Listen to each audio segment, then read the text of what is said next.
And here's why. He said, Coleman, I'm going to start with you. He said, because I have a big vision. I tend to see things on a large scale. And God says, son, what happens in the kingdom often is that we always look for the large crowd. I'm boring some of y'all already. I don't know how to do it any better than this. But God says, son, stop always looking for the large crowd. Y'all leaders, those of y'all who are launching ministries, God says, stop looking for the multitudes. Look for the remnant. Right. God says, I always deal with, listen, with a remnant first. Then after remnant gets it, then God expands it to the larger, to the greater. You hear me? You hear me? So we always want to see the big things, but God deals with remnants. Y'all believe me? Come here, Abraham. Y'all remember when God told Abraham, Abraham, you shall be the father of many nations. Yep. God told Abraham and his family, get out from the rest of them, and I'm going to send you to a place, and it's going to flow with milk and with honey, and you're going to be the father of many nations, and you'll have so many flowing from your loins that they won't be able to number them, even as the sands on the beach. Well, Abraham makes a mistake. Abraham goes and he grabs his nephew Lot. And he tried to take his nephew Lot with him. But sometimes when God speaks to you, God is speaking to you.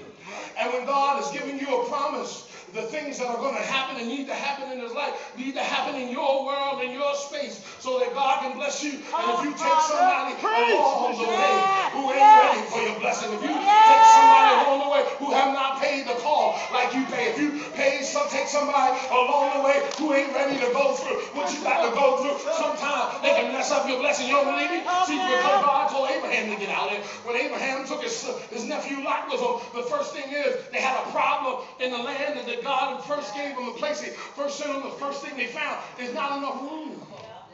Abraham and all of his people and all that flock trying to live. Lot and all his people and all that flock trying to live. God said it ain't enough room. The reason why it wasn't enough room, because God did not send Lot. He sent Abraham. Y'all believe me? Come here, Noah. Come here, Noah. When God redeemed the world, God said, Noah, don't take your cousins. Get your wife, get your 3 sons, and then 3 daughters. 8 of y'all get on that ship with some animals, and that is the remnant that I'm going to restore. I'll use your seed to repopulate the world, but the blessing is upon the remnant. You don't believe me? Come here, Jay Bass. Come on, sir. Father, enlarge my territory. Father, enlarge my borders that I might be able to receive your blessing. So see, what happens when God is about to bless you, God is going to enlarge your territory in a manner that's going to bless you and those that he sent with you. And sometimes if you try to pull every little straggler along with you that ain't really ready to go yet, sometimes that'll mess up the situation, because God has prepared the situation. God has set the condition for the people that are attached to you. People that are just coming along for the ride are not going to be able to.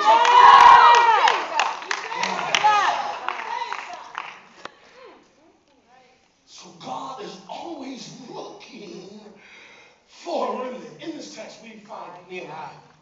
5 minutes, I'm through. Nehemiah was a contemporary of Ezra. You'll remember because Israel had disobeyed God many times, God gets tired when he tells us what to do. And we continue to do our own thing. Y'all listen to me. When God tells us this is what I want you to do, I want you to do this. When God tells you this is what he wants you to do, God don't mix words. That's what he wants you to do. God is not fickle. When God says something, he knows just what he means. Now, when we try to extrapolate that and rationalize it and make it something else that it wasn't supposed to be, that's anti-God. That's against God's word, and that's called disobedience. So over time, God has a long arm of grace and mercy and compassion. But over time, if you remain disobedient to God, God eventually has to judge that.